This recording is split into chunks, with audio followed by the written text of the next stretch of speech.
Voces del Periodista.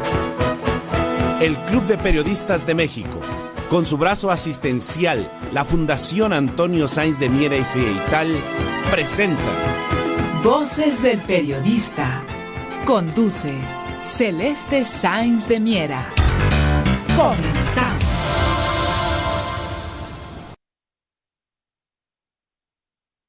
¿Qué tal, amigos? ¿Qué tal? Muy buenas tardes, bienvenidos a su programa Voces del Periodista, este programa que es de ustedes y para ustedes a través de las frecuencias de Radio Cañón, las 760, queridos amigos, Voces del Periodista, en donde la pluralidad es verbo y el análisis noticia. Recuerden que no solamente es escuchar los medios, hay que escuchar diversidad de puntos de vista para nosotros sacar nuestras propias conclusiones.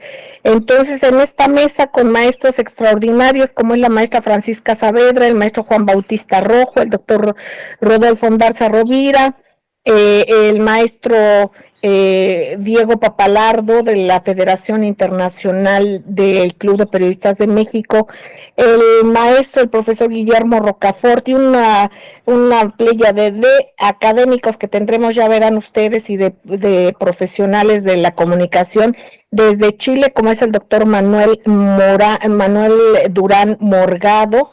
Desde Argentina, el doctor Alejandro Valenzuela. Ya verán usted qué tema tan importante, ya nos va a explicar el maestro Diego Papalardo, por supuesto, la participación, como decía yo, del profesor Guillermo Rocafort. No se lo pierda, queridos amigos, yo le pediría a la maestra Francisca Saavedra, hay un abanico importantísimo que hay que tocar, hay temas que no podemos hacer a un lado y sin embargo hay que procurar de repente salirnos un poco de esto que nos va a agobiar en los próximos meses y lo está haciendo, como son la cuestión de los intereses y los grupos políticos. Vamos viendo los candidatos, vamos viendo todo esto, a tener mucho cuidado porque hay un golpeteo.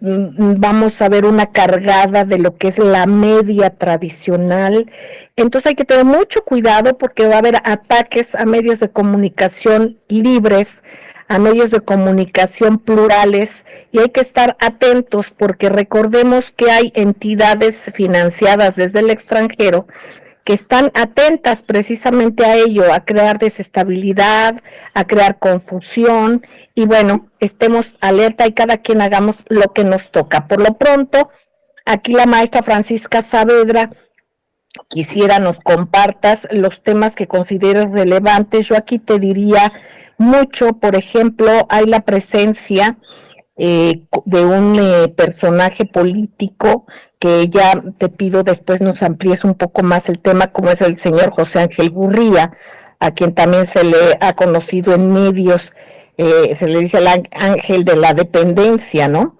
Hay muchas cosas importantes. Por otra parte, también estos foros y sondeos para una candidatura de coalición que dicen que sería de partidos y sociedad, pero pues no se ha visto así. Maestra querida, ¿tú qué es lo que ves y qué nos recomiendas poner atención? Adelante. Hola amigos, muy buenas tardes Celeste, compañeros de mesa. Qué gusto me va a estar este miércoles con ustedes. Bueno, pues estos no tienen perdón.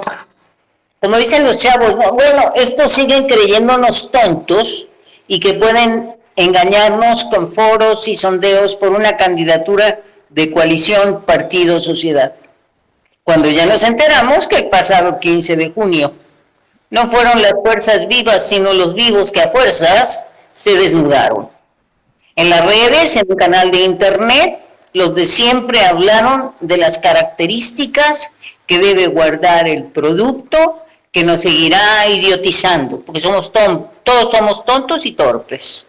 Un nuevo Fox, ese que nos impresionó en el año 2000, pero en vez de botas y sombrero ranchero, usa huipil, con una historia de una indígena llena de sacrificios y sufrimiento, que al final triunfa, como en las telenovelas, ¿verdad? Junto con su marido, como empresaria y beneficiaria también de contratos que le permitieron dejar la venta sacrificada de gelatinas ¿Usted cree? Yo trabajé 40 años y todavía no veo la mía.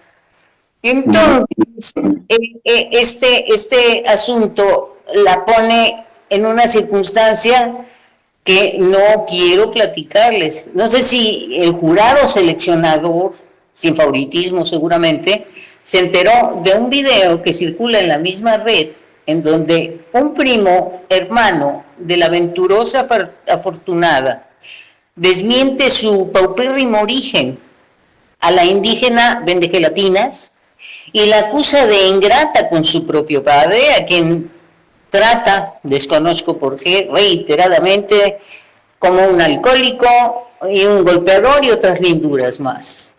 Debemos prepararnos para la andanada mediática que nos hará encontrar hasta en la sopa la vida, obra, hazañas y demás de la egregia personalidad que en 2 días, escúcheme bien, en 2 días, sin truco mediático, sin vuelos en parvada, sin borregazos, rebasa por casi 10 puntos a Krill, un viejo político que de perder esta candidatura del PAN sería la 4ª ocasión en que la tenía, era suya y la perdió.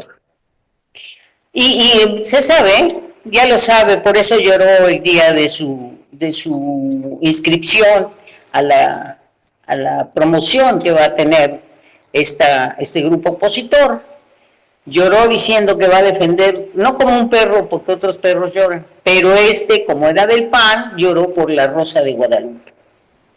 Bueno, por otra parte, los dirigentes del PRI, del PAN y del PRD informaron que se reunieron con José Ángel Gurría Treviño, exactamente el ángel de la dependencia. Y se le dice así porque después de dirigir por 11 meses, escúcheme bien, 11 meses a Nacional Financiera y con un poquito más de 40 años, el gobierno mexicano lo jubiló con un salario base de un poquito más de 100,000 pesos mensuales, que ha cobrado por más de 30 años. Y luego de que anunciara que no va a participar en el proceso para la candidatura opositora, dice que prefiere integrar un grupo de expertos y especialistas que construyan un gobierno de coalición. Lo que esto signifique, yo no sé, que el gobierno de coalición lo va a manejar Claudio X, ya lo sabemos. Digo, si ganan. Y Gurría, que fue secretario por 15 años de la OCDE, la Organización de Cooperación y Desarrollo Económico, es un verdadero suertudo. Imagínense, sin chambear, por 11 meses lo pensionan, lo jubilan y luego le dan mucha plata y luego se va a dirigir a una organización a Europa.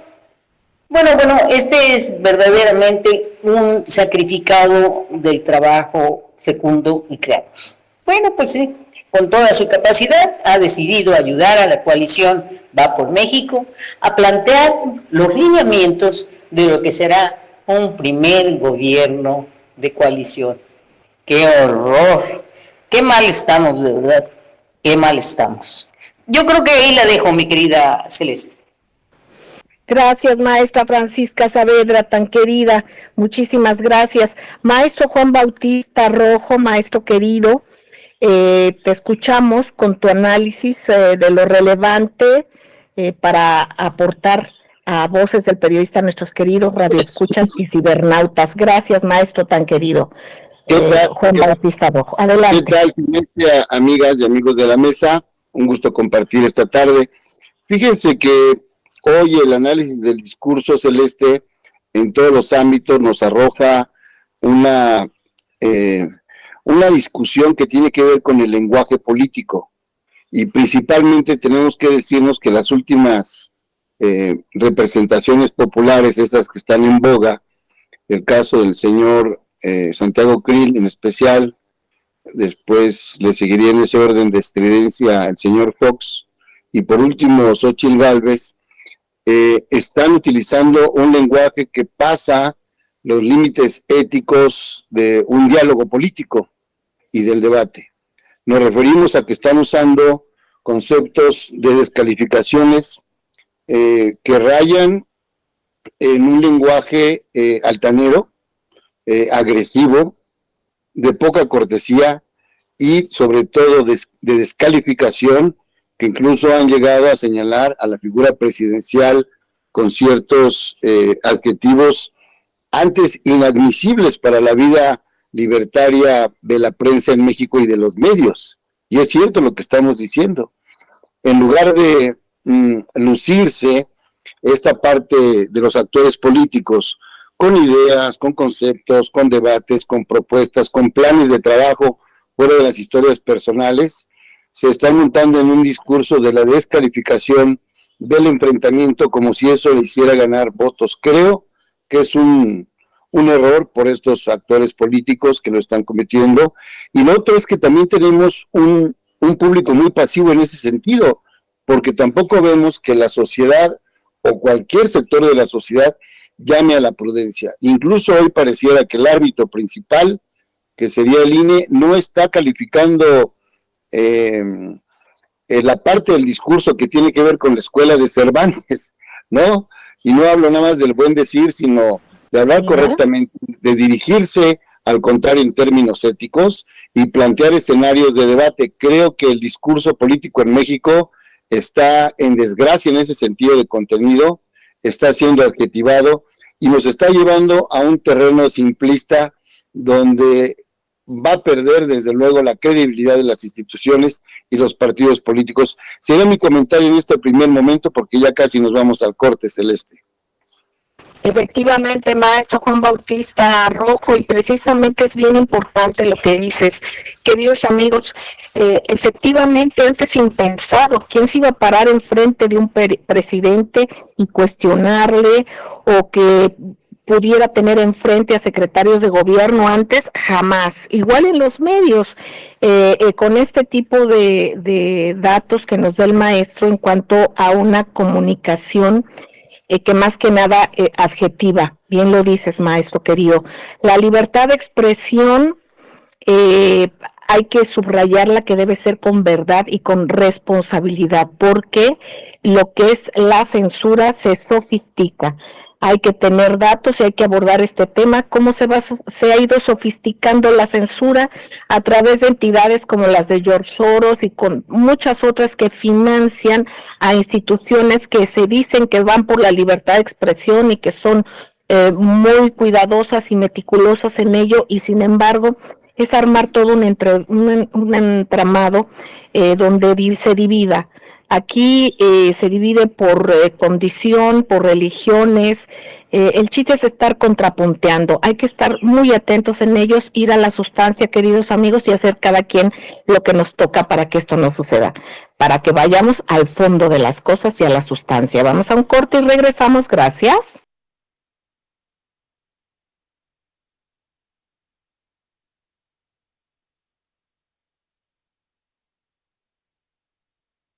Gracias, queridos amigos, gracias por seguir con nosotros en su programa Voces del Periodista.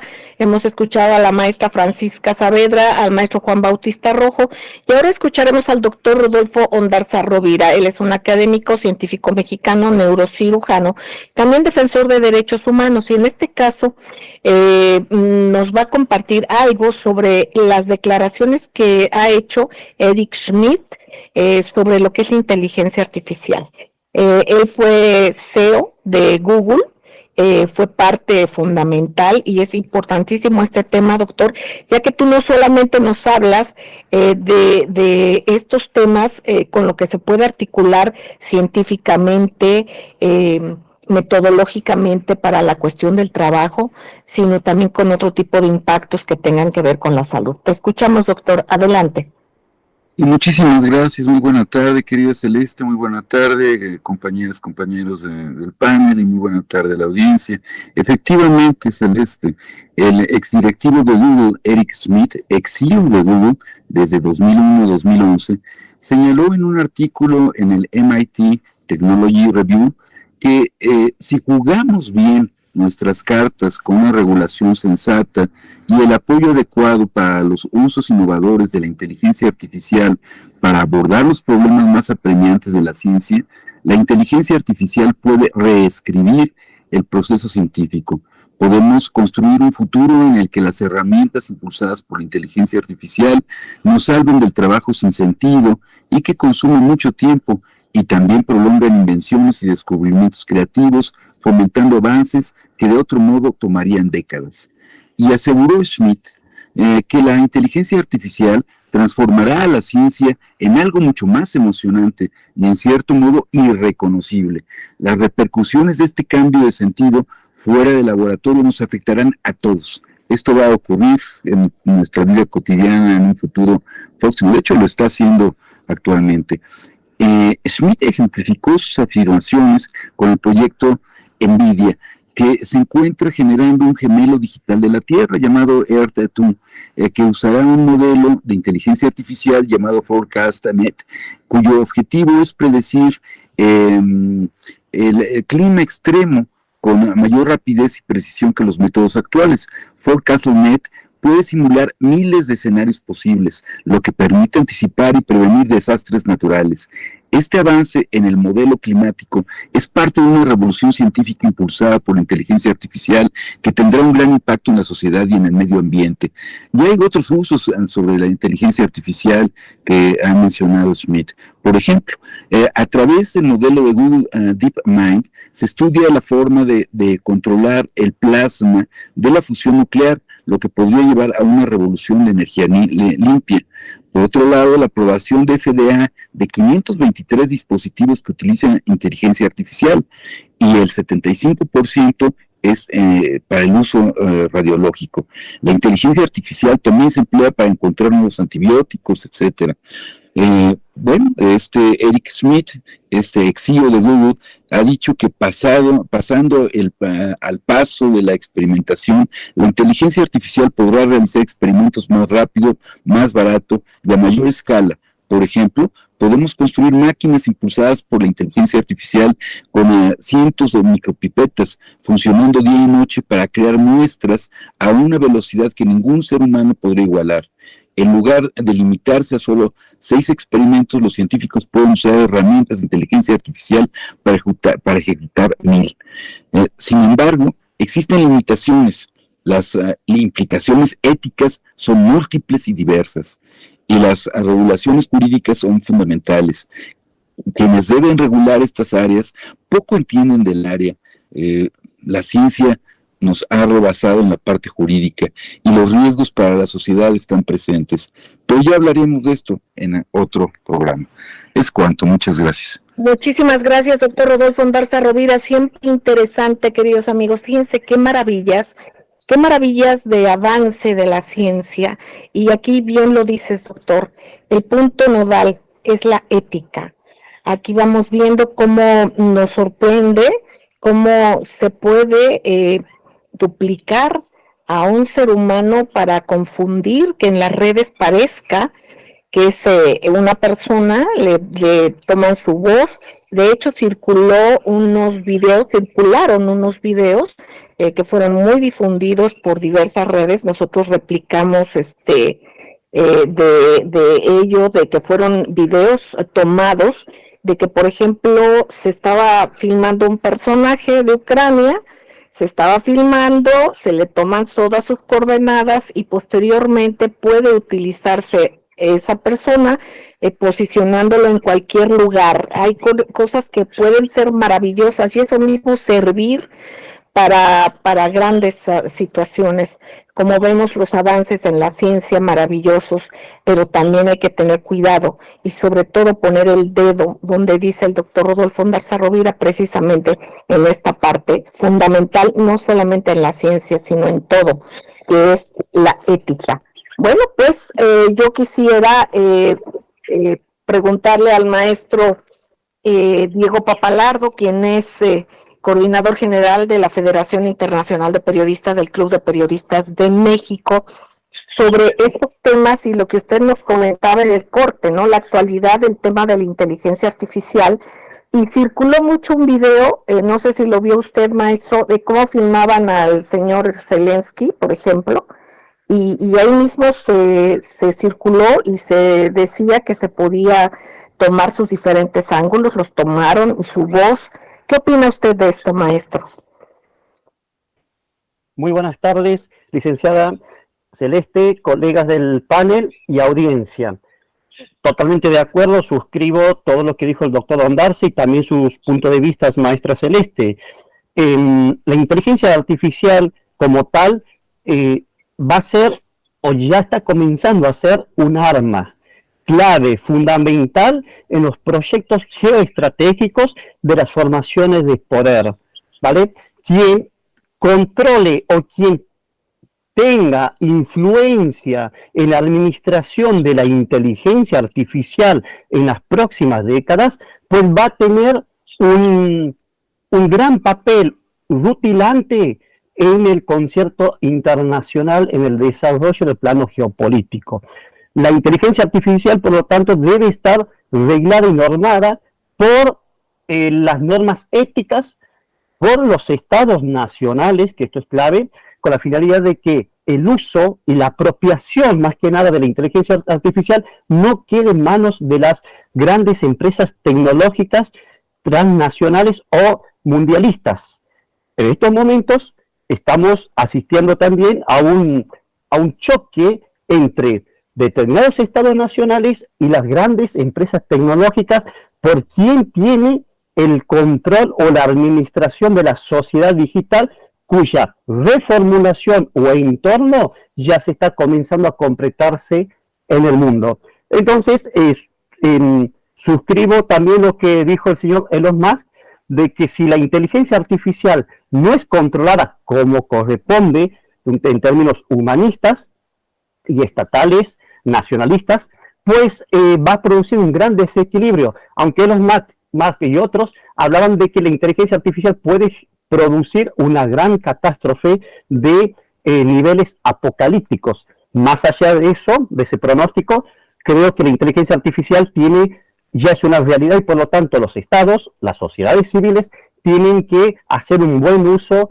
de las mismas porque si no vamos a estar en graves aprietos. Por lo tanto, suscribo, como dije al comienzo, los puntos de vista tanto de usted, Celeste, como del doctor Ondarza. Muchísimas gracias, maestro Diego Papalardo.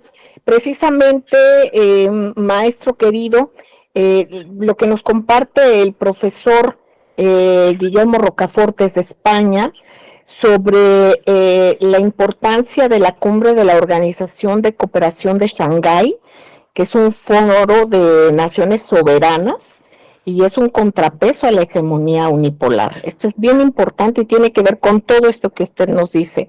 No puede un poder solamente no tener un contrapeso, digamos, pero siempre basado todo en la verdad y por supuesto en la ética. Vamos a pedirle a Jonathan, si nos puede por favor, Jonathan Álvarez y nuestros queridos compañeros en cabina, ingeniero Víctor Melara García, muchísimas gracias. El audio desde España. Muy buenas tardes desde España, les habla Guillermo Rocafort, colaborador de Voces del Periodista en España, y quiero enviar un cordialísimo saludo a la magnífica mesa de debate en este programa, así como a toda nuestra estimadísima audiencia.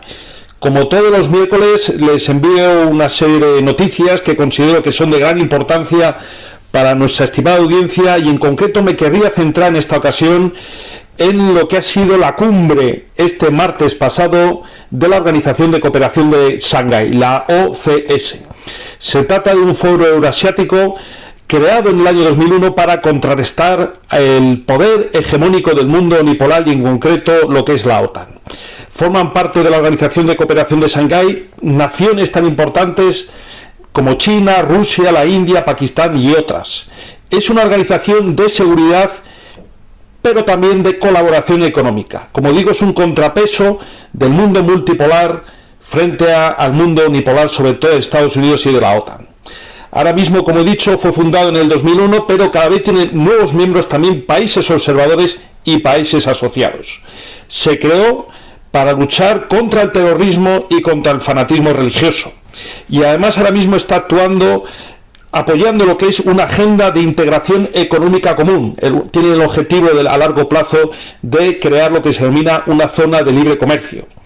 esta organización de cooperación de Shanghái tiene que haber una mayor influencia en el mundo geopolítico y no hay que olvidar que es un factor de estabilidad, lo cual ha sido muy agradecido por el presidente Putin, porque cuando tuvo lugar en su nación recientemente la rebelión del grupo Wagner, las naciones de la OCS, Organización de Cooperación de Shanghái, se pusieron apoyando a Rusia y la estabilidad en Rusia.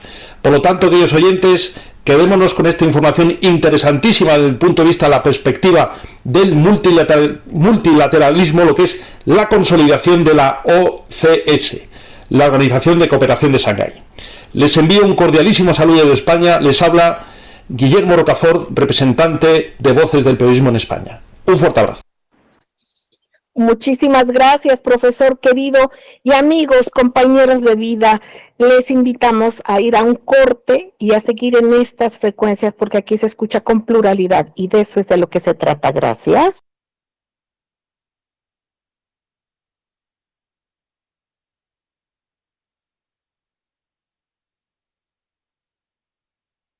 Gracias, queridos amigos, gracias por seguir en su programa Voces del Periodista a través de las frecuencias de Radio Cañón, las 760. Queridos amigos, agradecemos también a quienes nos retransmiten de manera diferida en diferentes estaciones de radio y también a través del ciberespacio. Queridos amigos, bueno, regresamos con esta mesa extraordinaria donde está la maestra Francisca Saavedra, el maestro Juan Bautista Rojo, el doctor Rodolfo Ondarza Rovira, el maestro Diego Papalardo. Y bueno, acabamos de escuchar al profesor Guillermo Rocafort y ahora haremos lo mismo, ya que desde Chile el doctor Manuel Durán Morgado nos va a actualizar sobre la información y el análisis de la competitividad y la rivalidad tecnológica entre Estados Unidos y China. Ojo, este es un tema fundamental y se liga con todo lo que hemos estado platicando. Crecen las restricciones en el Concierto Internacional del Comercio Multilateral. Hay que estar atentos, un tema importantísimo. Gracias, doctor Manuel Durán Morgado. Adelante, por favor. Durante esta semana, la República Popular China impuso restricciones a la exportación de diversas materias primas, recursos estratégicos y elementos considerados por algunos como tierras raras. Raras por su, entre comillas, excepcionalidad. No lo es tal, pero es de difícil explotación y es de difícil extracción. No obstante, las tierras raras están más distribuidas de lo que uno piensa en el planeta. Dicho esa aclaración, volvamos al tema de las restricciones. Como una continuidad de la guerra tecnológica entre China y los Estados Unidos, ahora la República Euroasiática impone restricciones, entre otras, al galio y al germanio. Metales o elementos que son importantísimos para efectos de la aceleración de la transmisión en celulares y en la transmisión de la energía solar. También son claves para materiales de defensa, materiales compuestos que hacen de un blindaje algo muy ligero, liviano y rápido, por ejemplo. Pero también son importantes para la fabricación de semiconductores, para la transmisión de los cables y para la construcción de los cables de fibra óptica, entre otras cuestiones. Esas restricciones a mi país, Chile, no deben afectarles. No es una potencia estratégica y es un gran consumidor de tecnologías chinas de consumo individual e inmediato. Celulares, teléfonos inteligentes, relojes inteligentes, computadoras, laptops. Y por lo tanto, si hubiese algún impacto en la industria estadounidense, para el consumidor chileno, mientras se mantenga y se cumpla el Tratado de Libre Comercio entre nuestro país y China, no debería tener mayores consecuencias esta, entre comillas, guerra tecnológica. Y no obstante, no es solamente China la que está comenzando a entablar restricciones a la exportación de sus materias primas. Indonesia ha sido reprendida por la Organización Mundial de Comercio por sus restricciones y su prohibición en aras de la seguridad nacional a las exportaciones de recursos y materiales estratégicos tales como el níquel y la bauxita.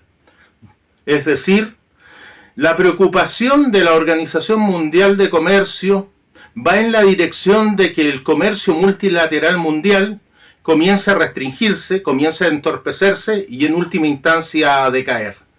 Un aviso para los países que, como Chile y como varios en la América Latina, son exportadores de materias primas y muchas veces, en forma fácil, en forma descuidada y desprolija, también son exportadores descuidados de sus recursos estratégicos. Para Voces del Periodista, soy Manuel Durán y conversaremos en una próxima oportunidad. Muchísimas gracias y un abrazo hasta Chile, doctor Manuel Durán Morgado. Muchísimas gracias.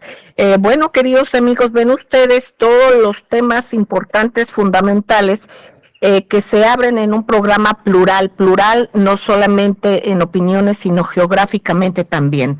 Ahora pedimos de favor al doctor Alejandro Valenzuela, quien desde Argentina nos dará su punto de vista sobre las relaciones histórico-estratégicas ruso-argentinas en un mundo en transformación. Queridos amigos, estamos dando un cambio, un giro totalmente paradigmático, y entonces es importante, muy importante que nos escuchemos todos. Adelante, doctor Alejandro Valenzuela.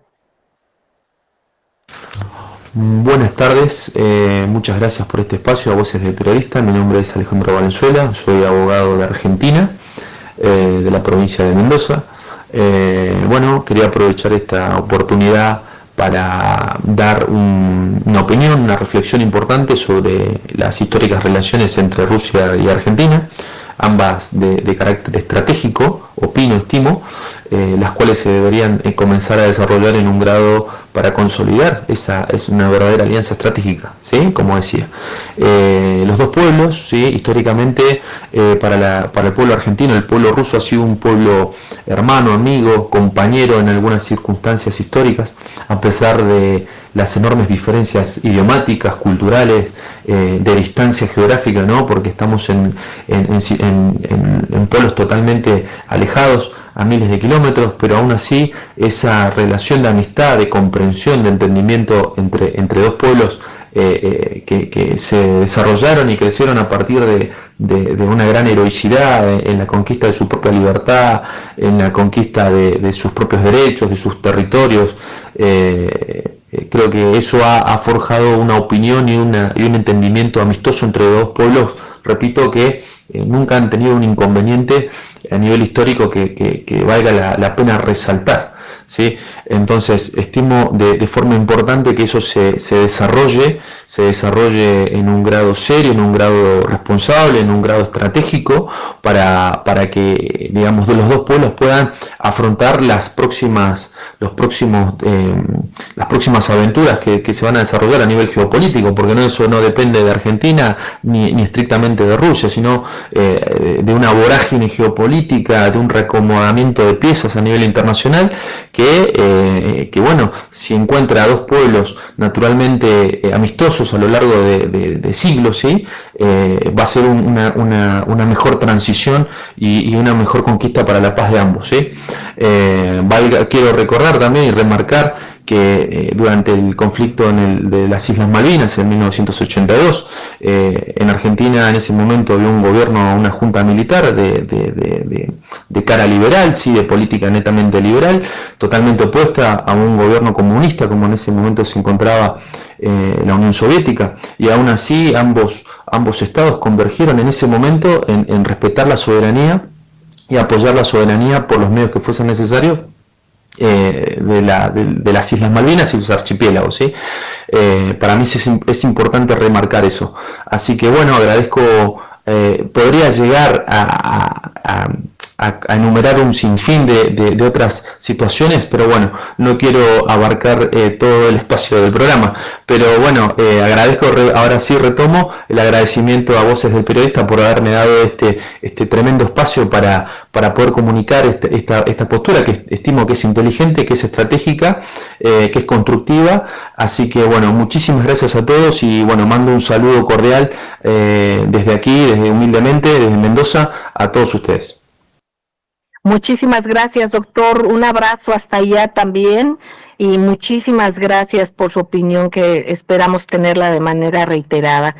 Maestro Diego Papalardo, usted como coordinador general de la Federación Internacional de Periodistas del Club de Periodistas de México, quisiera preguntarle, maestro querido, sobre la organización del sistema de poder global en el siglo XXI, lo que se está dando en los cambios de centros, en las transformaciones, en los ajustes, en los reajustes, en fin, en todo esto que es fundamental entender, maestro querido, y que ya después también profundizaremos cómo impacta en los medios de comunicación, que ya lo sabemos, ¿verdad? Pero cómo va sofisticándose todo esto.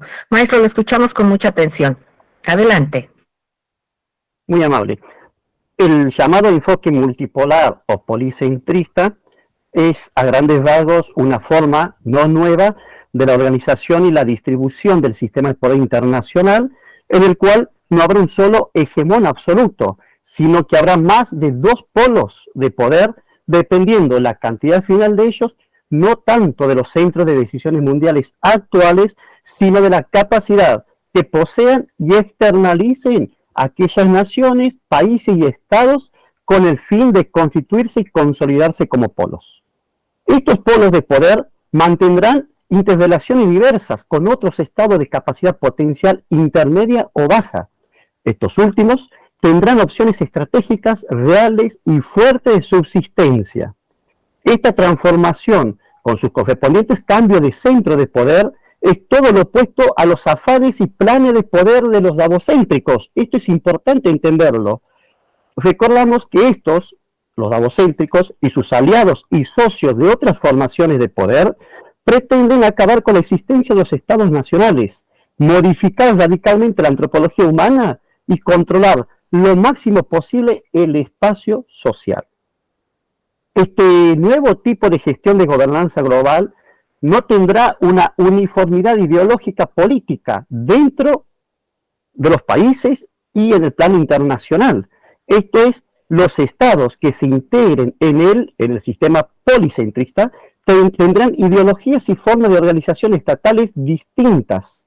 Precisamente, esta es una de las cualidades esenciales, discrepantes y confrontativas entre el edificio policéntrico y el formato unipolar. Dicho esto, es importante también comprender que vamos a tener simultáneamente en las dimensiones de civilidad, de estabilidad y geoeconomía el fortalecimiento de las civilizaciones que componen el mundo actual. Estas civilizaciones tendrán una probabilidad mayor de impulsar la preservación de sus identidades con el consiguiente aporte peculiar en el orden mundial de todas y cada una de ellas. Cabe destacar que este diseño... Maestro querido, ¿le parece, perdón que lo interrumpa, si después es lo que quiera destacar ahorita, no lo puede hacer al regreso del corte? No tardamos. Regresamos, queridos amigos, gracias.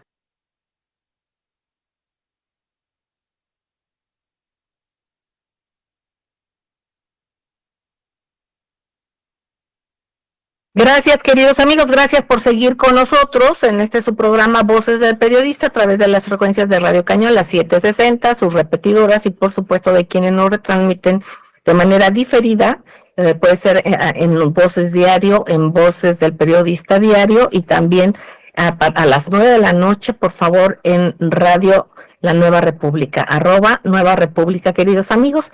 Nos retransmiten a las 9 de la noche y también después de las mañaneras. Un privilegio y un abrazo, un saludo. Gracias, Lirio Blanco, Mona Lisa tan querida. Bueno, pues seguimos escuchando al maestro Diego Papalardo, quien es coordinador general de la Federación Internacional de Periodistas del Club de Periodistas de México. Adelante, maestro, lo seguimos escuchando. con su análisis que tiene que ver con todo el entorno global y con la importancia de la singularidad de cada país, de cada región, porque a partir de ahí podremos aportar más para todos y no seguir una especie de molde al cual ceñirnos y perder precisamente las riquezas culturales y todos los derechos de cada nación. Lo seguimos escuchando, maestro.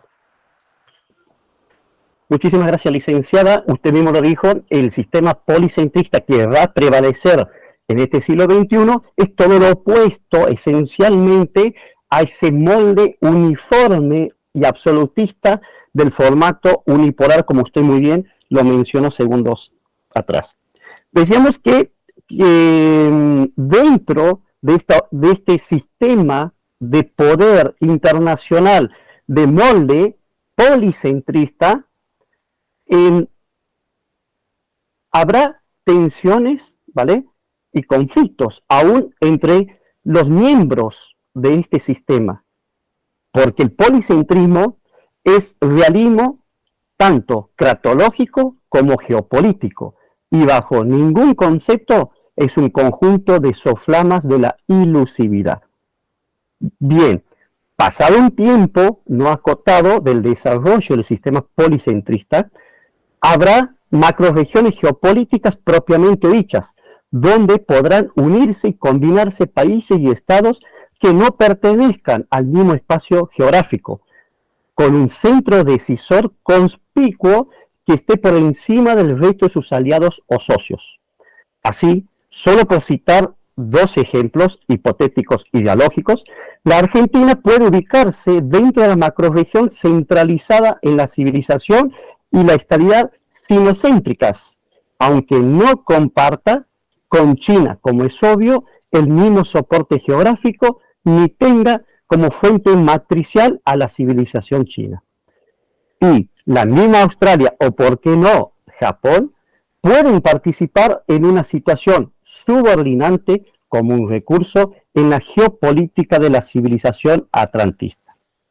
Finalmente, después del desenvolvimiento del factor tiempo y de las alegrías y tormentas que ineludiblemente tendrá la humanidad, no pocos de los miembros de la organización del sistema de poder internacional sostendrán la tendencia y las fuerzas centrípetas. Por lo tanto, no creemos que en las próximas e inmediatas décadas el mundo tendrá la tonalidad bipolar. Y es aquí, en este punto, estimados amigos, donde concluimos esta breve intervención coloquial, aunque recordamos que la estudiosidad y la hermenéutica razonables y prospectivas del sistema de poder global tienen mucho más por decir y sorprender a los analistas, opinantes y pueblos. Muchísimas gracias, profesor Diego Papalardo. Yo les pediría a los participantes de la mesa lo que se haya quedado en el tintero, que quieran expresar comentarios sobre algo que se les haya pasado o sobre los mismos temas de los compañeros de la mesa. Si son tan amables, adelante, maestra Francisca Saavedra.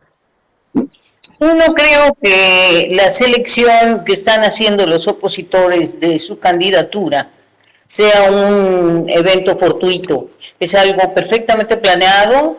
Primero se despacha a alguien así en la prensa gritoneando el nombre porque ya se había mencionado, y después empieza a preparar el terreno para llenar los diarios, los espacios de radio, tele, con la personalidad, con los detalles y la significancia de esa persona que nos va a saturar nuestros tiempos y que a lo mejor un día nos convence. No creo, en mi caso particular, pero no dudo que alguien caiga en la trampa. Muchísimas gracias, maestra Francisca Saavedra. Maestro Juan Bautista Rojo, te escuchamos con mucha atención. Adelante. Apropiarse o intentar a robar el pensamiento de la sociedad civil siempre es una tentación de los grupos del poder. De ahí que los de abajo, los de a pie, los intelectuales ciudadanos, como lo llama el pensador Enrique González Rojo Artur, sean indispensables hoy más que nunca, estar alerta para combatir toda esa serie de propuestas masivas que quieren arrebatar al pensamiento crítico la posibilidad de crecer en forma horizontal. Muchísimas gracias, maestro Juan Bautista Rojo. Si fueras tan amable, doctor Rodolfo Ondarza Rovira, lo mismo sobre tu tema o sobre el tema de la mesa. Adelante, doctor. Muchas gracias, querida Celeste. Pues me gustaría comentar sobre el litio y la importancia de las tierras raras, que van a estar teniendo la misma importancia que el petróleo en la industria del automóvil y su importancia, entonces también en todas las estrategias de la geopolítica global. Las tierras raras forman parte de los llamados minerales estratégicos. Hay 17 elementos de tierras raras. Y bueno, para 2030 se prevé que el precio del óxido de lantano, por ejemplo, sea de $1,590 estadounidenses por tonelada métrica. China es el mayor productor de la mundial de tierras raras, con un amplio margen seguido de Estados Unidos, pero bueno, hay yacimientos en otros países como Vietnam, Brasil, Rusia, India y el mismo México, lo cual también nos hace peligrar, además de crecer. Muchas gracias. Gracias, doctor Rodolfo Ondarza Rovira. Adelante, maestro Diego Papalardo.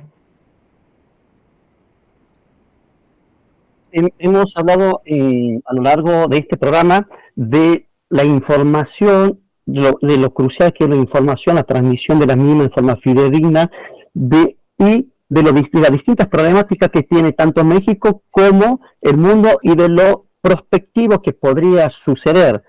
Esto es importante porque nuestro programa precisamente no hace una descarga informativa falsa y prosaica. Humildemente lo decimos, estamos al servicio de la verdad y no en función de determinados objetivos facciosos y que van en contra del bienestar del pueblo mexicano y de tantos otros pueblos del mundo. Por eso que seguimos trabajando humanamente aún y a pesar de tantos embates que nuestro pueblo tiene. Solamente compartir esa opinión, maestra Celeste. Muchísimas gracias, maestro Diego Papalardo. Bueno, queridos amigos, es muy importante todo esto que comparten los maestros. Ahora sí que no se necesita que nadie lo reafirme, pero sí el hecho del uso de la información, como dice el maestro Papalardo, verdaderamente para que convoquemos a ustedes a que cotejen la información, a que no nos dejemos guiar muchas veces por diversos medios que detrás de una supuesta transparencia, pues lo que hacen es opacidad. Por ejemplo, hay algunas encuestadoras, obviamente hay unas que son serias, pero hay algunas encuestadoras, y no solamente me refiero a lo nacional, a lo internacional, que obviamente ese es su negocio, maquillan a veces las cosas a intereses de quien les contrate. Lo mismo con algunos otros organismos verificadores, que también hay que ver el origen de sus intereses para ver cuál y para quién verifican y qué es lo que verifican. Lo mismo sucede con todos los aspectos que usted pueda imaginarse, pero que es importante siempre tener la vocación de la búsqueda de los hechos reales, del derecho del mundo a que se respete, por ejemplo, su privacidad, algo que ya es como un lujo, algo que hay quienes ya creen que tienen el derecho a exigir, quiero decir que detuvieron a una ciudadana europea. Yo voy a pasarles la nota, próximamente está en las redes, y lo constaté precisamente porque en un texto no hablaba bien, o sea, hablaba que no le parecía bien algún actor político europeo. No quiero hablar de más hasta que no se los constate yo, la información está comprobada, pero para pasarle con los datos precisos. Y hay que huir de esto, porque esto es lo que se pretende, uniformar el pensamiento, que aceptemos tal cual quienes nos digan qué podemos pensar, qué podemos decir, qué es correcto y qué es incorrecto, cuando verdaderamente por lo que debemos de ir es por una verdadera libertad, no por una pseudo libertad, que es la que algunos intereses tratan de vendernos. Vamos a estar atentos, queridos amigos, les queremos entrañablemente un beso tronadísimo. Cuiden mucho su salud física, mental y emocional. Continúen en estas frecuencias porque aquí se escucha con pluralidad y de eso se trata. Todo nuestro cariño y un beso tronadísimo. Gracias.